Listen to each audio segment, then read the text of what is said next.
નમસ્કાર. હવામાન માહિતી વાવથરા યુટ્યુબ ચેનલ ઉપર ખેડૂત ભાઈઓ આપનું સ્વાગત છે. આજે વિડીયો તો બનાવવો નહોતો હવામાન વિશે, પણ ખેડૂત ભાઈઓના ઘણા મેસેજ આવવાના લીધે એક ટૂંકો વિડીયો આપો છો હવામાન વિશે. આજે ગરમીનું પ્રમાણ વધારે હતું, જ્યારે સાંજના 4 વાગ્યા પછી આપણા વિસ્તારમાં થોડું વાદળછાયું વાતાવરણ થયું હતું.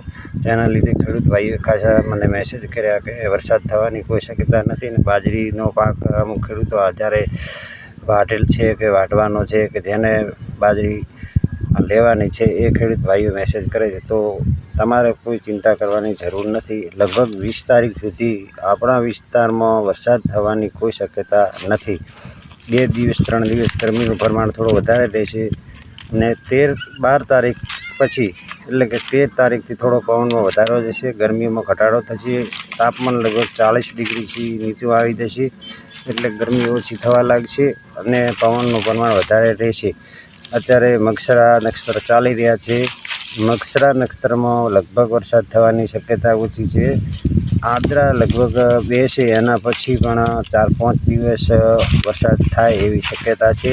ગુજરાતમાં હજી ચોમાસું કોઈ જગ્યાએ બેઠું નથી. મોન્સૂનની એક્ટિવિટી થઈ છે, જેના લીધે દક્ષિણ ગુજરાતમાં વરસાદ થયો છે ગઈકાલે.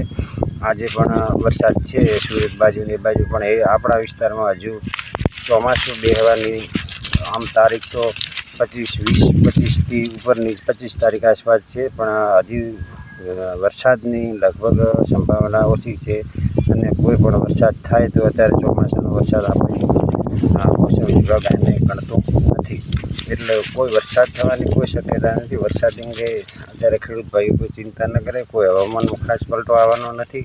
બસ આટલું જ. આજે વળી કોઈ હવામાનનો પલટો આવશે તો આપણે એક વિડીયો મૂકશું. અત્યારે થોડો ટાઈમ એવો છે જેના લીધે વિડીયો થોડો કલપ્સ આવે છે, અને એનું કારણ છે કે મેં દિવસે કોઈ વિડીયો બનાવ્યો નહોતો. અત્યારે થોડા મેસેજ આવતા હતા એટલે વિડીયો બનાવ્યો. બાકી કોઈ હવામાનનું પરિવર્તન નથી એટલે વિડીયો બનાવવાની પણ કોઈ જરૂર હોતી નથી. જો પરિવર્તન આવે તો આપણે વિડીયો બનાવીએ છીએ.